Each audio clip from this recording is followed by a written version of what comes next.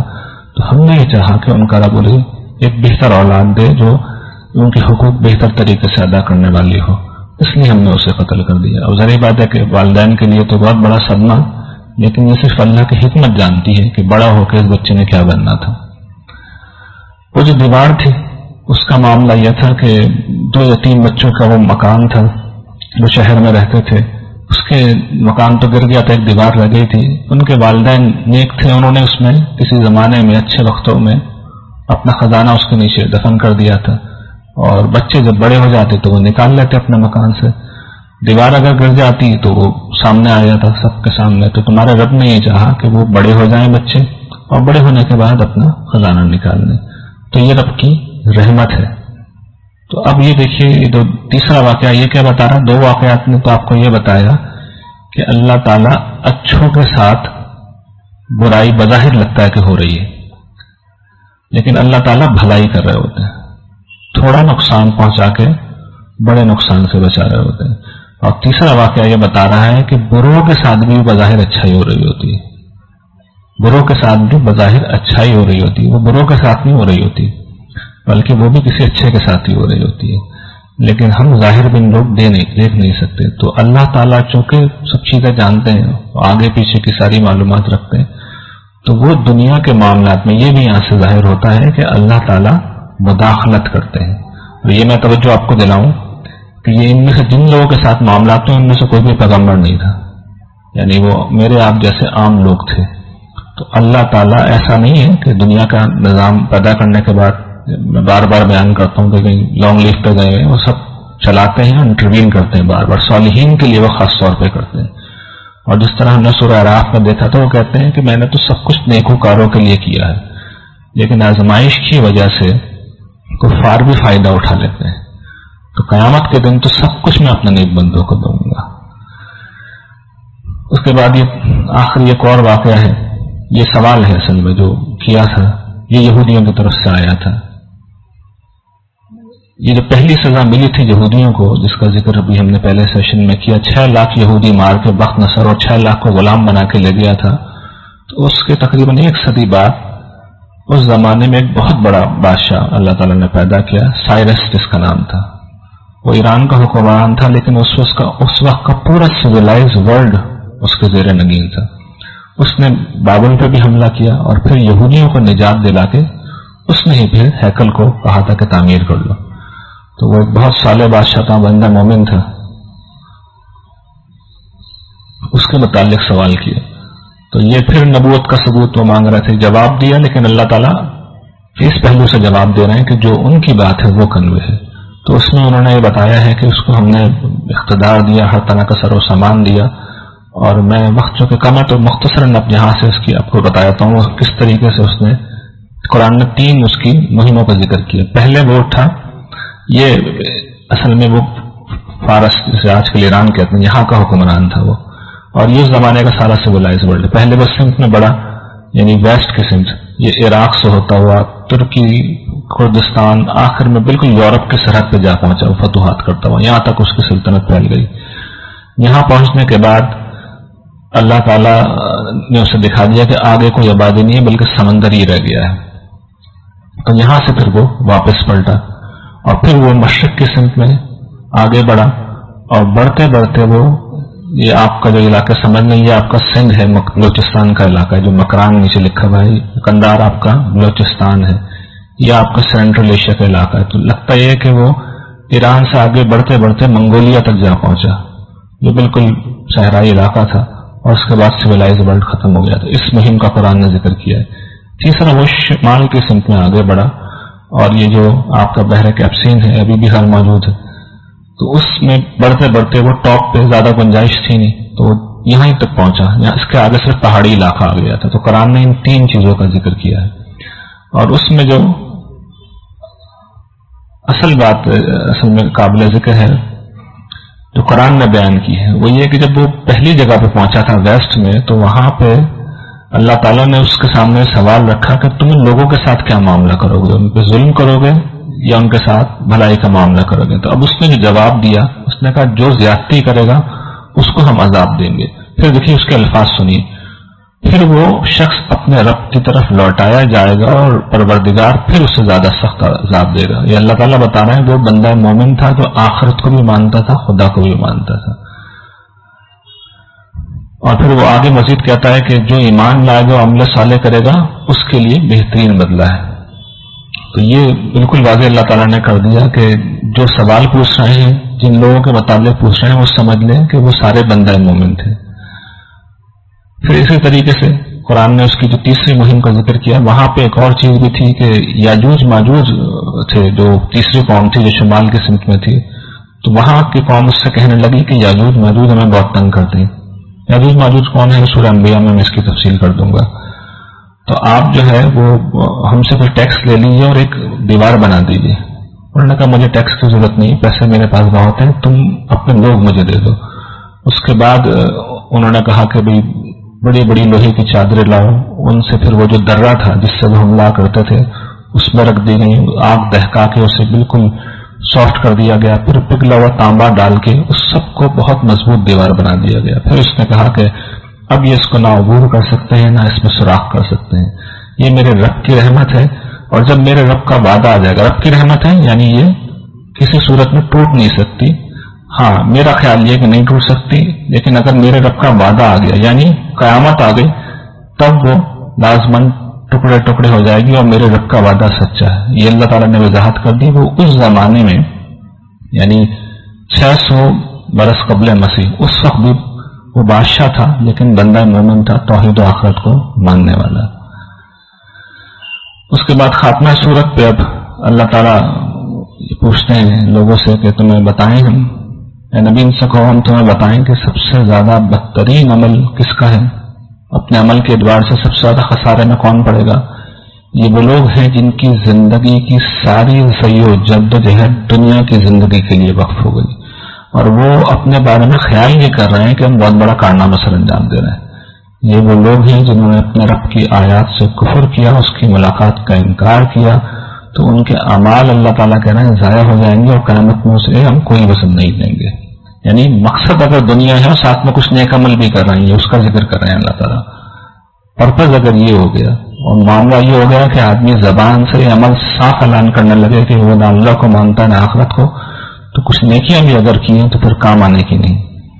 اور پھر وہی آخری بات جو پہلے میں بیان کر چکا ہوں، تمہارے رب کی عظمت اتنی غیر معمولی ہے کہ ساری دنیا کے سمندر اگر سیاہی بن جائیں اور ان جیسے 7 سمندر تم اور لے آؤ تو یہ سمندر ختم ہو جائیں گے، تمہارے رب کی باتیں ختم نہیں ہوں گی۔ وآخر دعوانا الحمدللہ رب العالمین۔